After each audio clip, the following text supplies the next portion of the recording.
Okay. Okay, great. Good morning, everyone. This is the Energy and Environment Committee, March 30th, 10 after 9. We have a few speaker cards, so I think what I'll do is I'll take them first, and then anybody who wants to speak needs to bring the card in now, because I want to give PA the maximum amount of time to talk. So I want to close off public speaking. So if you have a card, if you want to speak, bring it in now. And I'm going to give everybody 1 minute each so we can give PA Consulting the maximum time. Okay, going once, going twice. Okay. Any other speaker cards? Okay. No more speaker cards, okay, because I want to, again, 1 minute each, set the timer. Nick Potsouris, come on up. Gary Tobin, come on up. Tony Wilkinson, come on up. Come on up to the table. Morning. And, let's see, Jim Clark, come on up. Okay. Let's see, Nick Potsouris. Okay, let's just get started. Is it on? Yes. Yeah, it's on. Yes. Good morning, Madam Chairwoman, Mr. Krikorian. I want to be specific on an issue as I hear and read about the justification for the rate hikes. When I was president of the board, I came before the council and I made a statement that the rate increases that we were asking, I think about 2 years ago, would take care of all the infrastructure, power and water completely. So I'm disturbed as I read today that certain increases are dedicated to infrastructure. And I can say that while I was there, the program, I was chair of the oversight committee to make sure, per your request, that the money is spent prudently and efficiently, and they were doing great. And from what I understand, even now they're proceeding in an efficient way. But again, the money that we got a couple of years ago was specifically for infrastructure and would have been sufficient. Thank you, Mr. Potsouris. Mr. Tobin. Good morning, Chairman Perry and members of the committee. I'm Gary Tobin, President of the Los Angeles Area Chamber of Commerce, and first of all, I'd like to applaud you for the action you took last Friday as a consul to veto the DWP rate proposal that was before you at that time. We would encourage you to continue opposing that proposal, but instead, we do think that the bond rating of DWP is very important, and we would suggest that you take immediate action on a 0.5 cent per kilowatt hour increase so that you can maintain DWP's favorable bond rating. And then we would encourage you not to approve or consider any additional rate increases until a plan is in place to increase savings at DWP and add transparency to the system. Thank you. Thank you. Mr. Wilkinson. Hi, Tony Wilkinson, Chair of the Neighborhood Council, Department of Water and Power Memorandum of Understanding Oversight Committee. And like Mr. Tobin, we are particularly concerned about making certain that the DWP can cover its existing commitments. I don't think there's been a problem, including on the council, with looking at an interim 0.8% actually increase as recommended by the consultants. What we have problems with are the surprise announcements from mainly the mayor's program, which was bundled into the 0.8 cent rate increase approved by the board without adequate public notice. It wasn't on the agenda item. There's a separate agenda item for components, and we would really urge that the critical item is unbundling all of the other components from the ECAF. And whatever the City Council needs to do that, and allow you to manage them separately. That's important. Thank you. Thank you. Mr. Clark. Thank you, Madam Chairwoman, and thank you to the committee for allowing me to speak. My name is Jim Clark. I'm the Executive Director of the Apartment Association of Greater Los Angeles, providing close to 320,000 units of affordable housing here in the city. As I mentioned at City Council earlier last week, this will be a very, very difficult for us to absorb, as we're subject to rent control, and anything that goes higher than the 3 or 4% that we're allowed, we've got to protest. On another note, I want to mention that at the rate of these increases may trigger some conflict with Proposition 218, and I want to read the findings from a case in San Diego. This is Wiesblatt versus City of San Diego. Under enabling statute for state constitution provision requiring voter approval for special taxes, a fee may be treated as a special tax subject to the two-thirds vote requirement only when one or both of the conditions set forth in that statute are found to exist. That is, number one, the fee exceeds the reasonable cost of providing the service or the regulatory activity for which it is charged, or number two, the fee is levied for general revenue purposes. Thank you. Keep that in mind. Thank you. Next speakers will be Tom Politeo, Chuck Ray, Gilbert Canizales, and Jim Stewart, and I've been joined by Mr. Alarcon and Mr. Koretz. Are you Tom? Yes. Okay, great. My name is Tom Politeo. I live down in San Pedro. I am very much in favor of the Alarcon-Hahn amendment to this energy process. I would very much like to see this move forward. If not now, when? If not this plan, what? We are in a very serious position both with respect to our energy future and with respect to our economics. World energy demand is going to do nothing but go up. We need to be able to diversify our energy portfolio toward renewable energy as a method of inoculating against ourselves against that. This is an investment in the future and in holding energy prices down over the long run. I really suggest that you move forward with this, and if not with this, that you come up with a solid alternate plan as fast as you can. Thank you very much. Chuck Ray. Thank you. Good morning. My name is Chuck Ray. I'm the Vice Chairman of the Neighborhood Council DWP MOU Oversight Committee. But here I'm speaking mostly for myself. I wish to commend the committee for taking a stand against the fear, uncertainty, and doubt techniques. I don't think that was a minute. Oh, sorry. Sorry. Being used to rush a blank check rate increase for the DWP. The mayor's proposal, as offered by council members Alarcon and Hahn, allocates about a third of their proposed rate increase to unspecified green initiatives. The activities of DWP and the renewable energy and demand side management should be based on transparent plans. This should not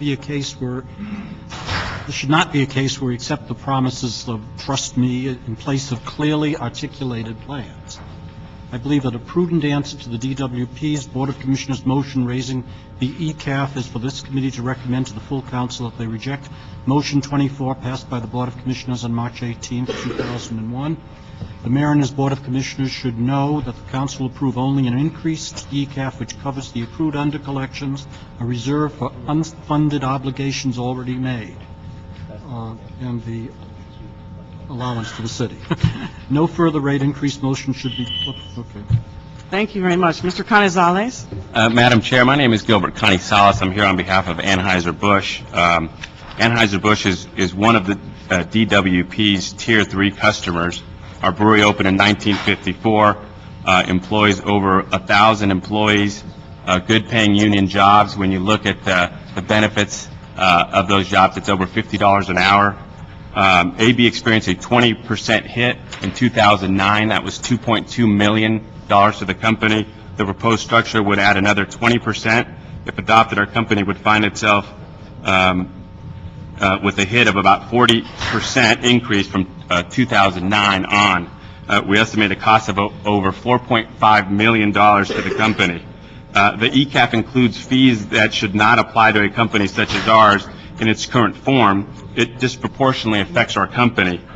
We internally do renewable energy programs. As recent as this past year, we invested $1 million on lighting alone. Thank you. Mr. Jim Stewart and Karen Hathaway.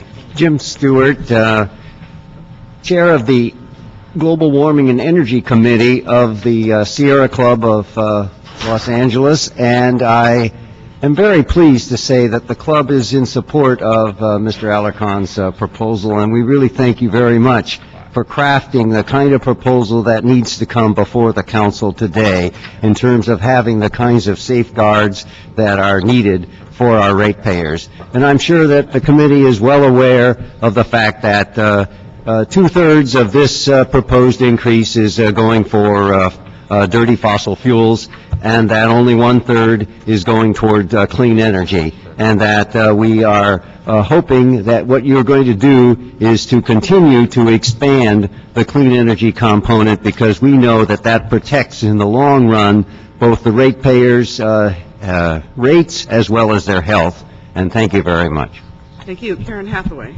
My name is Karen Hathaway. I'm representing the Los Angeles Athletic Club. We have 250 employees in downtown Los Angeles. We oppose the DWP proposal. From the perspective of the ratepayers and taxpayers, the DWP has serious work to do to cut its own internal costs before raising rates. This is a department that just raised wages last year when nobody else did. It's a department that this month managers got an increase in wages. In the meantime, private industry has had to cut back. We've had to cut staff, furlough staff. We have wage freezes in place. We cannot afford these increases, and the monopolistic department, the DWP, needs to get real with the economy. Thank you. Thank you. All right, that'll close our public speakers. I'd like to get staff to the table and the PA consultants. You can come on up. This CLA did. This is kind of what they came up with. Yeah. We can take what we want and put it in there and just kind of like merge them together. So put some of the language in here. Take a look. All right. Why don't you introduce yourselves for the record? And Mr. Krikorian is here. And if we could keep the talking to a minimum so everybody can hear. The room is very crowded, and it's a little bit difficult to hear in here. Okay? I'm Andrew Ray with PA Consulting. Mason Smith with PA Consulting. Mark Hagan with PA Consulting. Jerry Miller, CLA. Ray Serrano, CAO. Olivia Sevesville, Lunga, CAO. Thank you. Okay. Why don't you get started from the consultants can go first.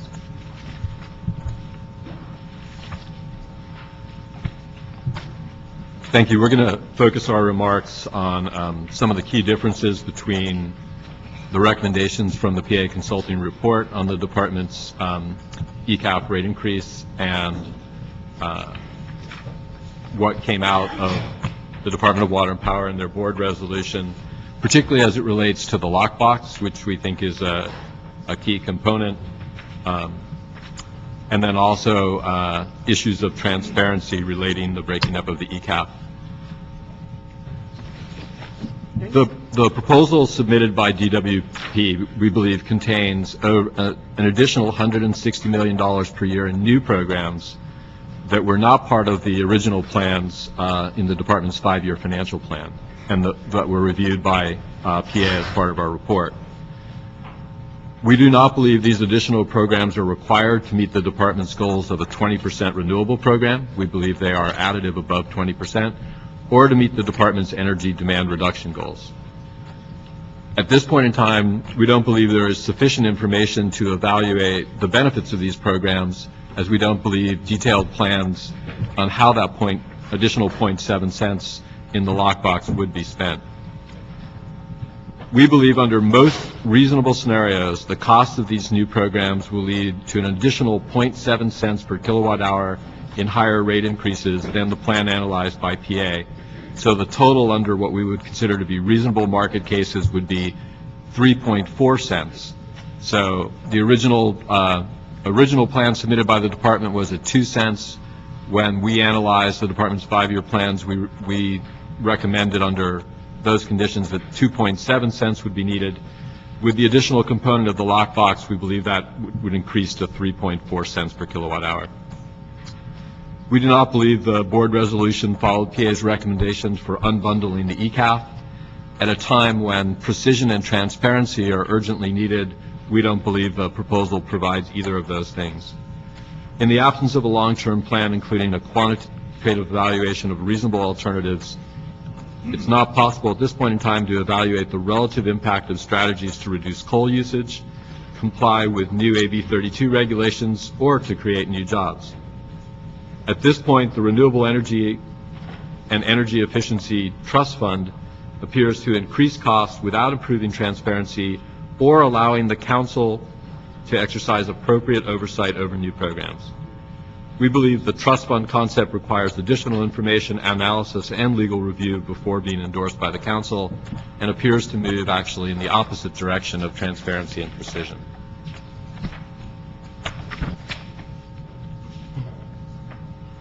Just to clarify, and I'm on page 5, if you have this presentation, the trust fund concept, in the communication from the board, it says if market conditions create stress, that the 0.7 cents won't be used to create the 17,000 to 18,000 new jobs or fund the solar tariff. Okay, say it a little bit louder. Pull the mic closer so people can hear in the back. In the DW port, Go back to if market conditions create stress. So if market conditions create stress, the DWP board's resolution recommends that 0.7 cents be used to shield the blow of those market conditions, such as higher commodity prices, so not to fund the feed-in tariff or to create the new jobs. The problem with that is, unless the market conditions happen almost immediately, once the money, so if there are no adverse market conditions in the first few months, and the feed-in tariff is rolled in and new jobs are created, once that's done, the money's spent. Solar feed-in tariffs will need to be funded every year, otherwise you're withdrawing the support from the people who've incurred the capital of putting them in. Once you hire 17,000 to 18,000 new employees to install these things, you're going to have to continue to pay them. So the problem with the lockbox concept as it's currently proposed is, once the money's spent, it's spent. It's an additional 0.7 cents on an ongoing basis. There is no cushion then for adverse market conditions. So it actually amounts to an additional rate increase. So actually, say it again. So the lockbox concept, the way it's currently proposed, amounts to an additional 0.7 cent rate increase, which is approximately $160 million a year. It also doesn't have any specifics behind it. So you can't, once it's approved, you can't really regulate how it's spent, because it's for renewables, it's for energy efficiency. But unlike now, where each project comes before the council, that wouldn't be the case. We don't believe in this particular thing. The money would already been allocated. So we think there'd be less transparency in terms of how it's spent, and certainly less precision, and we believe, unfortunately, higher costs. Higher costs associated with what? Higher costs associated with the solar feed-in tariff, the funding of the jobs. None of those things were included in the department's original 5-year plan. So you have all of the renewables projects that are in that plan, which still need to be funded. And now you have an additional 0.7 cents in solar feed-in tariffs, new jobs, other energy efficiency programs, which haven't been defined yet. So it's additional costs without program details. And at the same time, there's no reduction in the current level of program. So you have 20% renewable program plus now a new renewable lockbox fund to fund additional things. So the two add together. There's no subtraction, which is why we believe it's additional cost. Okay, so the department hasn't demonstrated that it has reduced its administrative or operational costs. Is that correct? The information that was provided to council by the department dealt with their overall sort of cost reduction programs, going back over a number of years. Those, as we've analyzed them, are, for the most part, actually reductions in increases. So, Let's say it again, reduction in increases? right, reduction. So What does that instead, mean? so if the department's baseline budget, let's say, was $100, in their plans, they've proposed to increase that, let's just say, to $120. The cost reductions talked about by the department would basically then say, you could say, reduce it to 117. So they're not actually cost reductions, they are decreases in proposed increases. So spending levels are not falling, they're increasing at a rather rapid rate. All that does is somewhat slows the rate of increased spending. Okay. In your analysis, what is the minimum increase that we could give the Department of Water and Power in order to maintain their bond rating, and for what period of time to buy us some time so that we could get deeper into and more forthcoming in developing a strategy for the RPS, the DSM, and the energy efficiency? So we analyzed the department's spending and the sort of rate of increases. We recommended 0.8 because we believe that under reasonable stress cases, that gives the department a cushion. If you wanted to put the absolute minimum in place, we did analyze that, and on page 6-8 of our full report, we show the impacts of different spending levels and different cash requirements. I do believe that based on the department's strong reaffirmation of its bond ratings, its current cash position, and the ramp-up of its spending levels, that you could, at this point in time, do a 0.5 increase. The risk is the future increases may need to be more than 0.5 or potentially even more than 0.8 if all of the things that we sort of predicted come to pass and the department doesn't adjust its spending levels. But based on the debt service requirements, I believe 0.5 would be sufficient to get you into the summer and potentially up to September. Beyond that, additional funds would be required. The only risk is there rating agency disappointment because the department talked about 0.8. That's what all the proposals were. But I think given the department's current liquidity, 0.5 would appear to be manageable. I want to go back to the lockbox for renewables and energy efficiency, and you mentioned the word headroom with a 0.8 cent per kilowatt. What do you mean by headroom? So we ran a variety of market scenarios. We ran scenarios that had higher natural gas prices, higher coal prices, the renewable projects coming in at costs higher than what the department had forecast. We also ran several AB 32 scenarios. And if we look at what we consider to be sort of outages in sort of key baseload units. If we take sort of a collection of those and reasonable assumptions, we believe that prices might fluctuate or construction projects may cost more. 2.7, we believe, maintains a healthy financial position. It also allows for the accounting treatment of the city transfer, if that was to be classified as a fixed debt payment, if the debt service on some of the off-balance sheet assets that are owned by the department, if those were to be classified as fixed debt payments, it would still maintain the desired coverage ratios. So headroom is maybe a slightly optimistic term. We think it provides a reasonable margin of safety. So how much more money would the department attain from the ratepayers under the 0.8 proposal versus 0.5?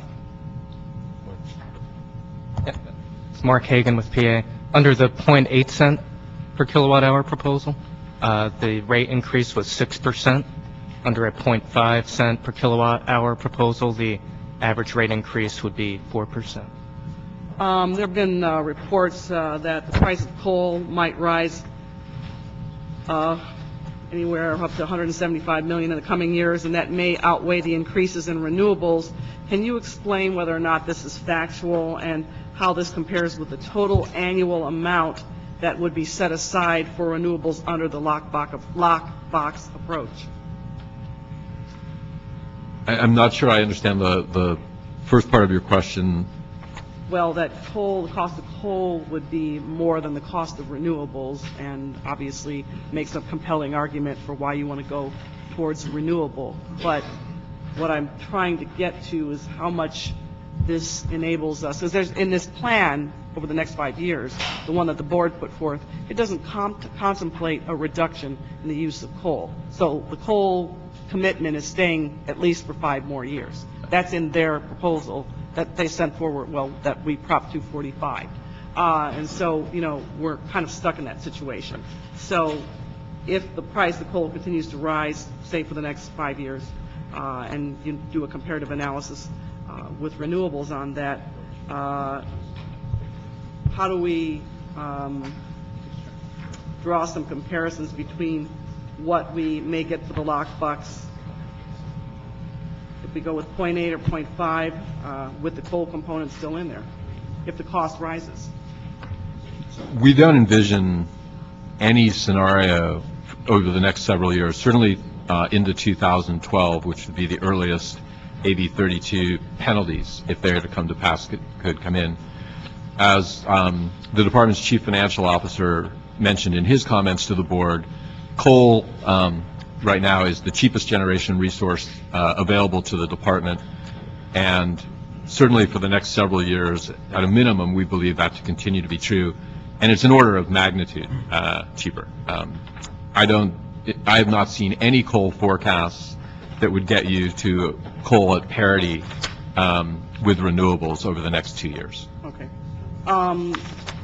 In terms of the lockbox approach, you indicated that we should know more detail and have more transparency in the programming of the funds before we actually support the concept. Have you gathered any details about the level of feed-in tariff opportunities that would be generated and how you arrived at the estimates? And most importantly, the job creation component, I would like for you to tell us what you know about that, what analysis has been done, and how those numbers were determined. We haven't received any information that supports the numbers in the job creation, and we haven't seen any details in the proposed feed-in tariff. So I'm not aware that there is backup information at this point in time. If there is, we haven't received it. Okay, from the department, you mean? Yeah, from the department or from the mayor's office, from anyone. All right, and then have you requested it? We have requested additional information on the DSM components, and we have not received it to date. Okay, and what about RPS?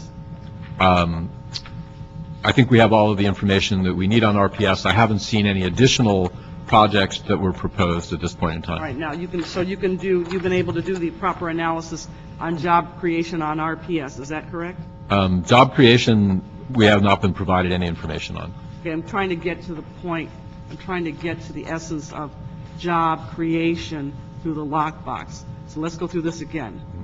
Have you gotten information on job creation with respect to the RPS? No. Have you gotten information on job creation with respect to the DSM? No. Okay, have you gotten any information on job creation with respect to energy efficiency? And, you know, the jobs that may be generated through becoming more efficient? As it pertains to the lockbox concept and the Yes. additional 0.7, no. Okay, so have you requested that information? Yes. Within each category that I've just stated? Energy efficiency, DSM, RPS? Yes, although we've been primarily focused over the last week on DSM.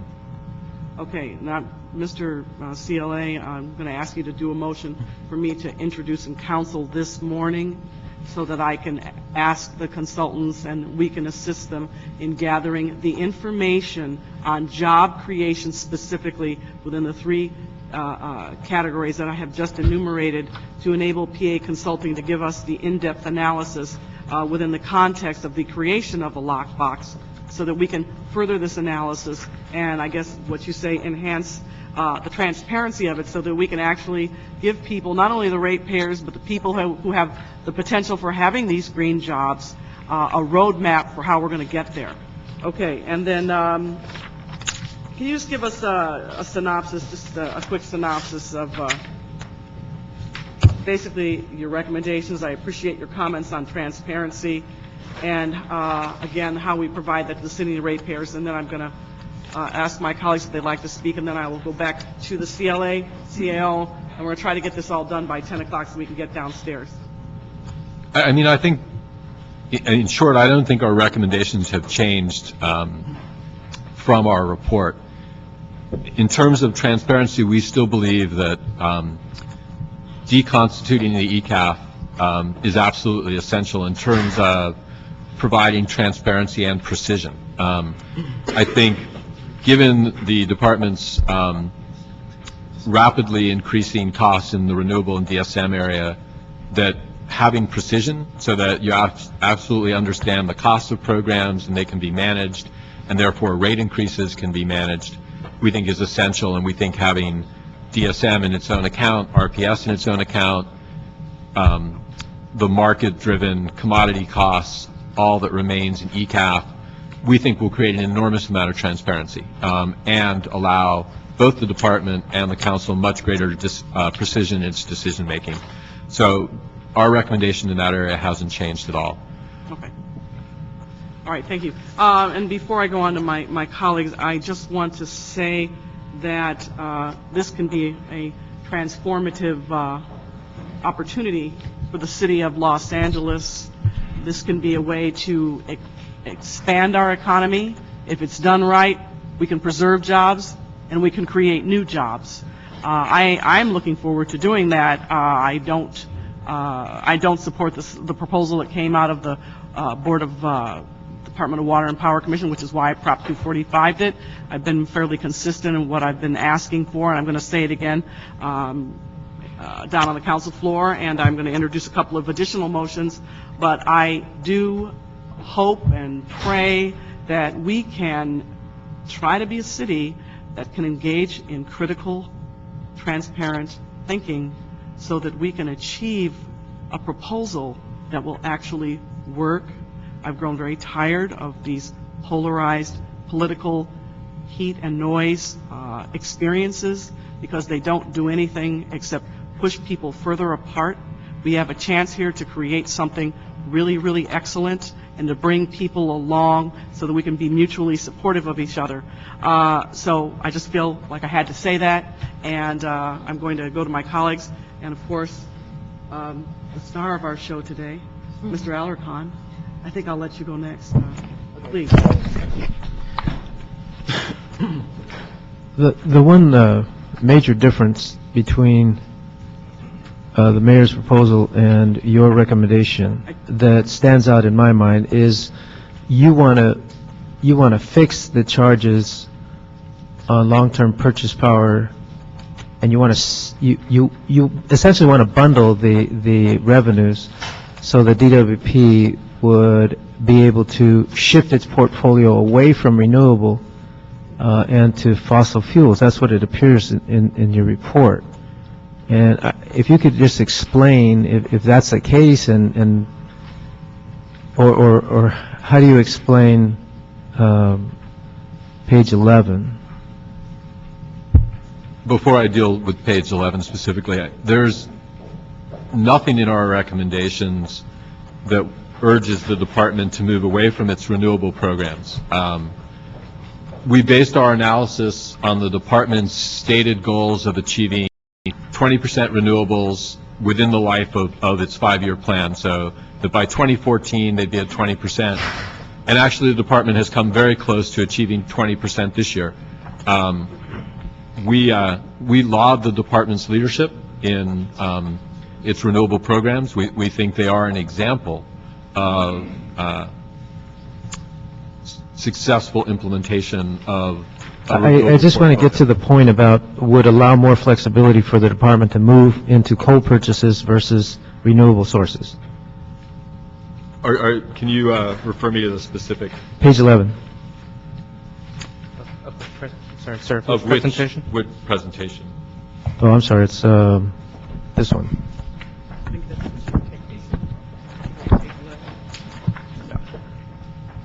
What's the date on that, sir?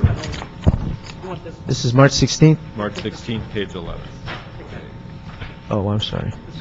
I don't know what page it is. Hold on. It's a different report. I'm looking at, Yeah, I don't see anything that talks about increasing the department's reliance on coal. okay, can I ask the CLA and CAO, in your report, you suggest that by relying on the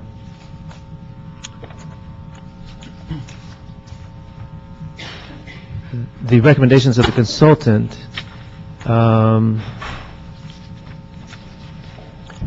might cause a reduction in our renewable portfolio from 20% to 15% by 2014. Can you address that? While you're looking, I think I may be able to shed some light on that. Well, I'm asking the question of the CAO and the CLA, please. Thank you. Just to clarify, Rafael Breda with the CLA's office, what we're referring to in that report is simply there are a handful of short-term contracts that will expire. If we don't do anything, we get to 20%, and we don't do anything, we don't expand more. If we just hold at 20 in the short term, some short-term contracts will expire, and by 2014 drop us down to 15%. That's all it's referring to.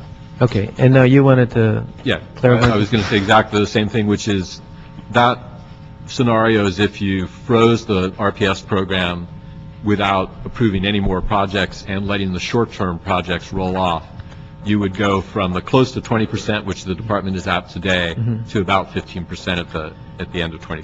Okay. Now, have you taken a look at the motion that I offered on Friday? It has not been provided to us. Okay. I can look at it now. Why don't you look at it? I just want to express that I don't have a problem with getting more detail on jobs. In fact, I think that's a very good thing to do, and we should incorporate it into whatever action the council takes.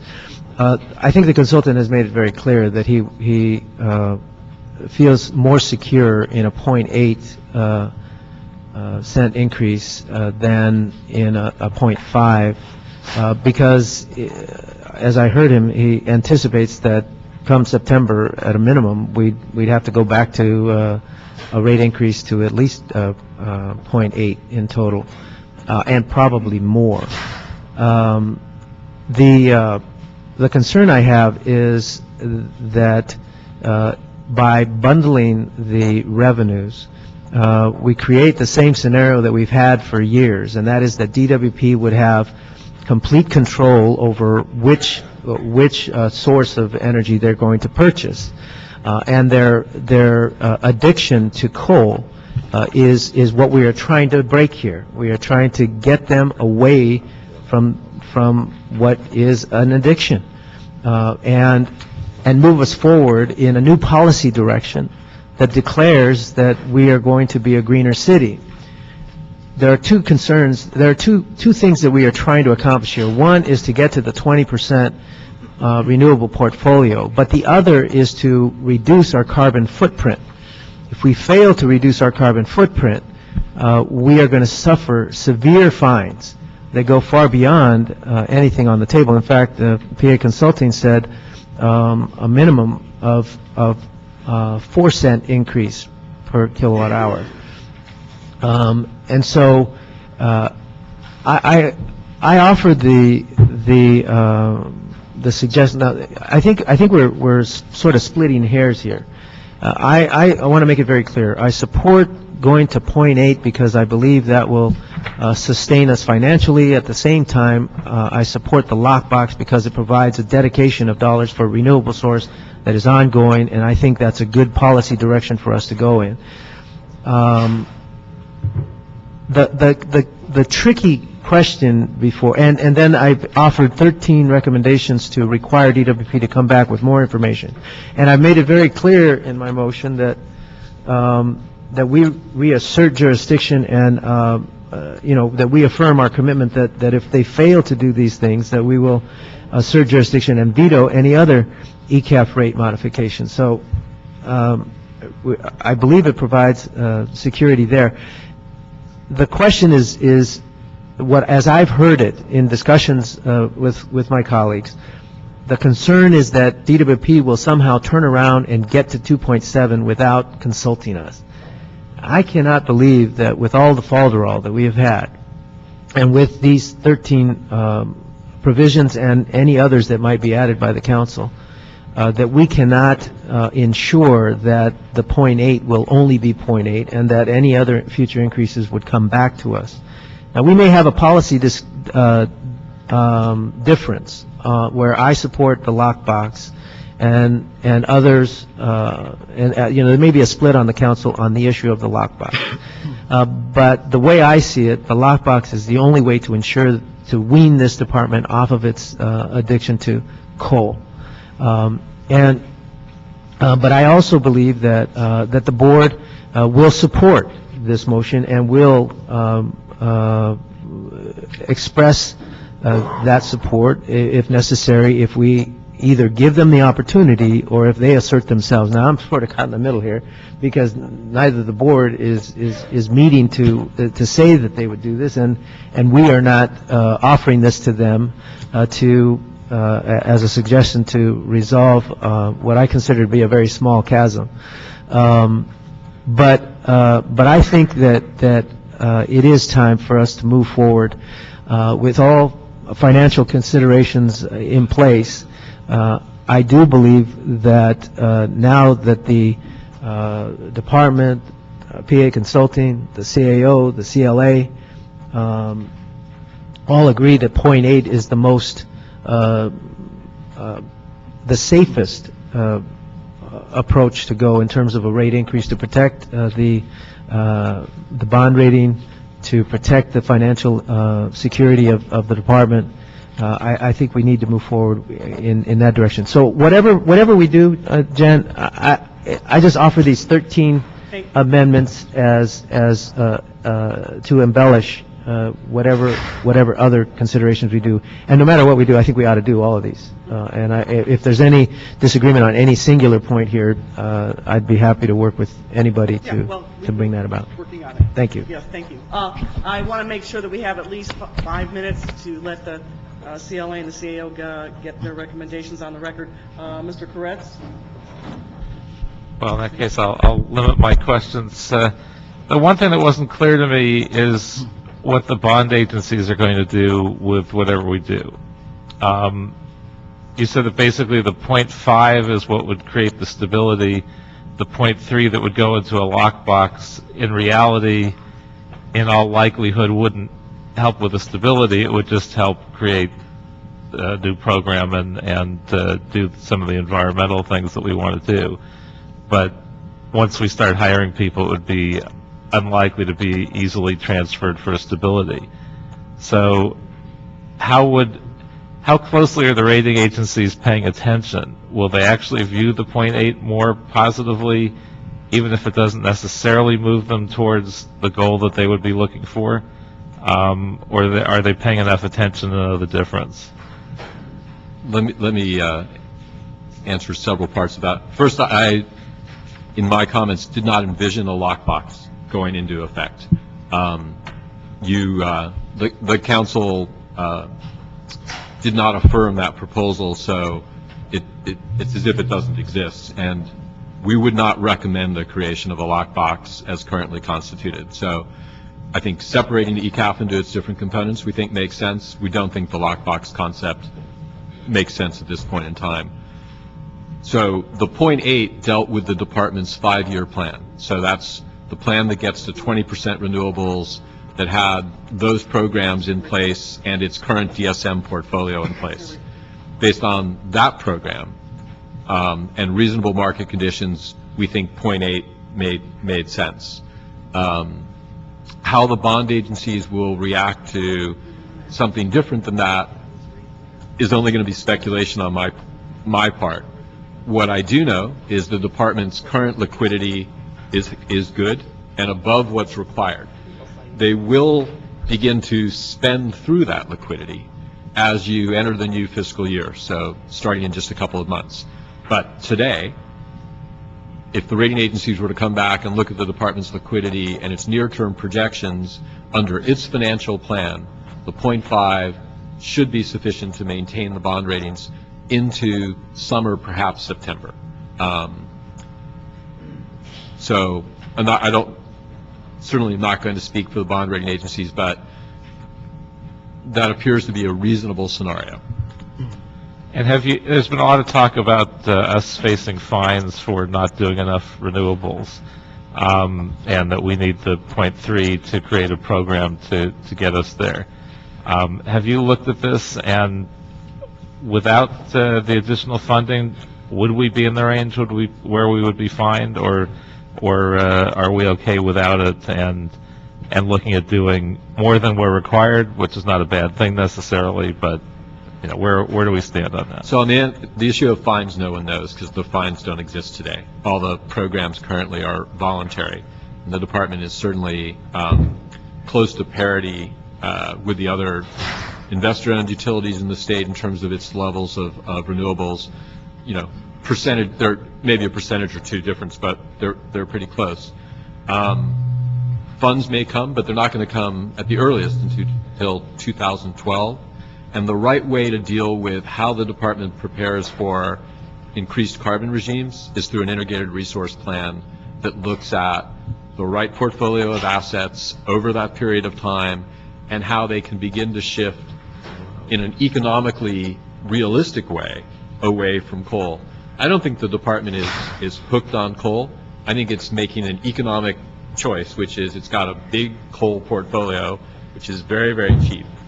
And it has to, over a period of time, intelligently move from that very cheap portfolio to cleaner and cleaner.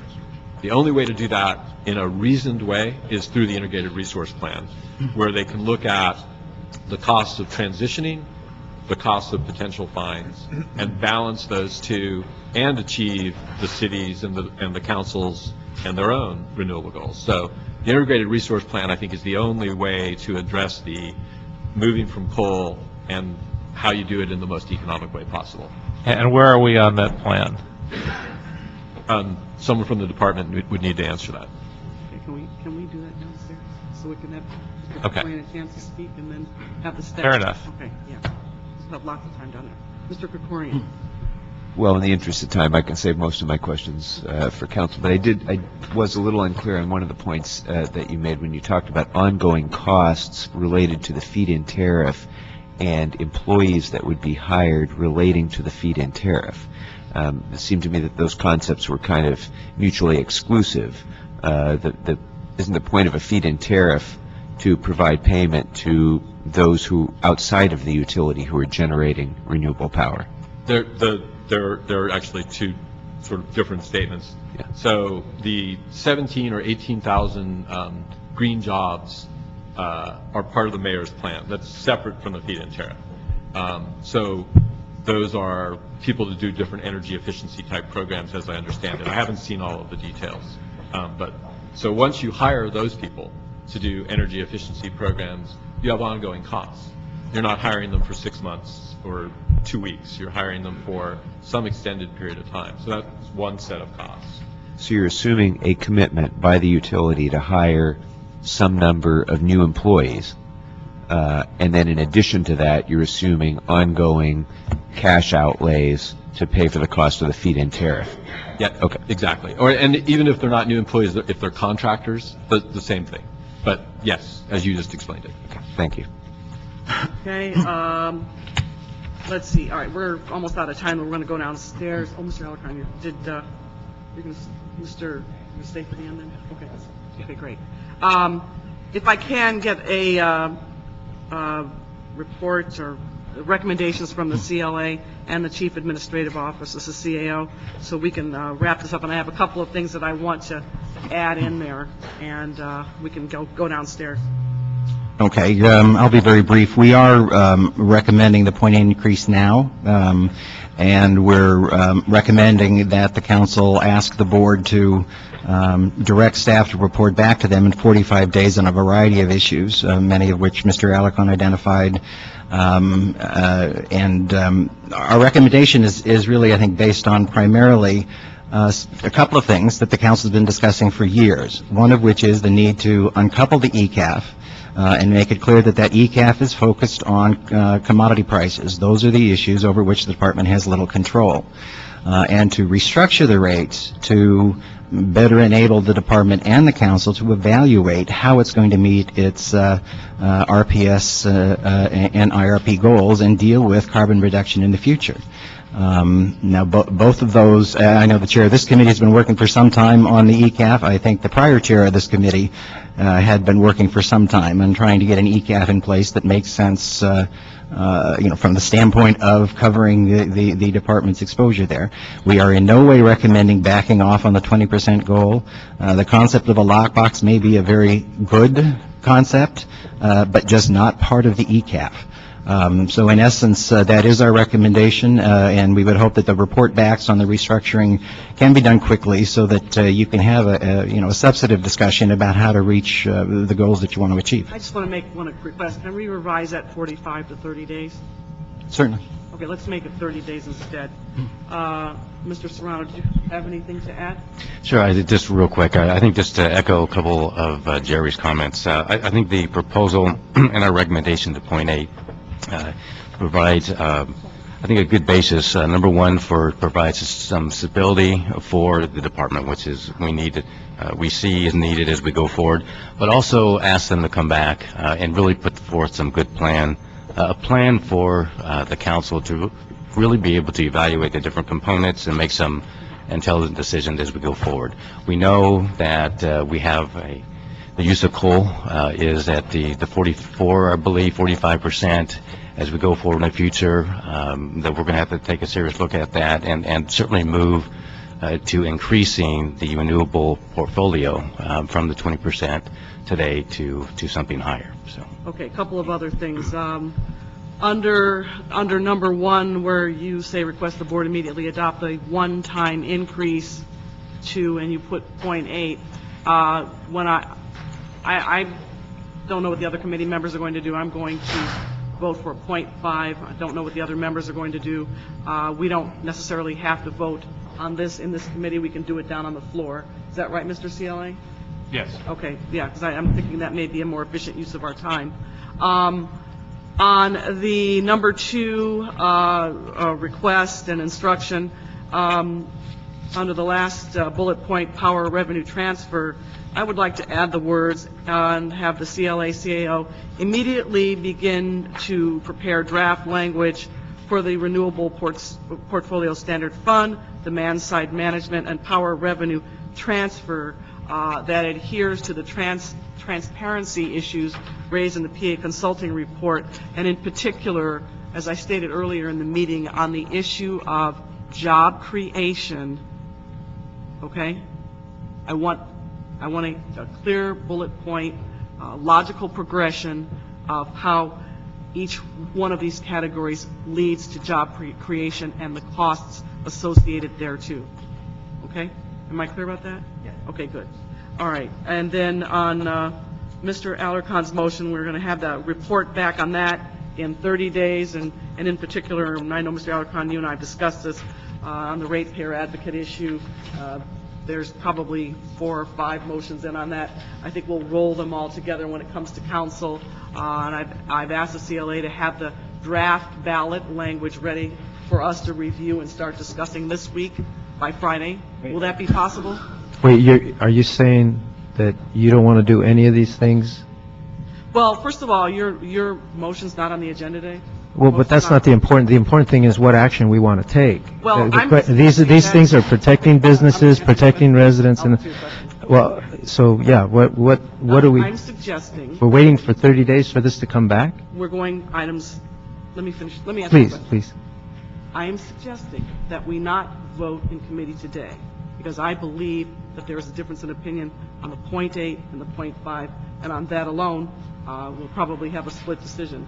What I am suggesting is that we go downstairs and basically take care of it all down on the council floor. But you recommended a report back in 30 days. I would like to hold your motion's not on the agenda today.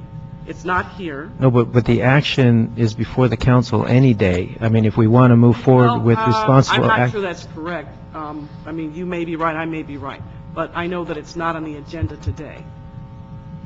Whether or not it's on the agenda, the way we act is significant, and these are very reasonable proposals.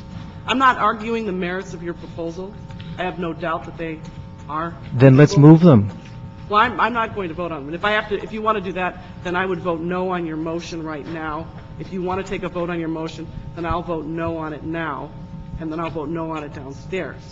What I wanted to do is to be supportive of... I wasn't asking for a vote on my motion. What I was asking for is that the 13 recommendations be incorporated into any rate increase that we approve. I think some of them have merit and some of them don't. Which That's ones why I don't? wanted to- Well, that's why I want to take it downstairs to the council floor and let the entire council discuss that. No committee action. Okay? All right. So, do you have all the recommendations? Okay, thank you. We'll see everybody downstairs. Mr. Perry, adjourn the meeting. What? Adjourn the meeting. Oh, all right. And the meeting is adjourned, and I had one additional speaker card that didn't make it in under public comment. I will put your card in the file and invite everyone who's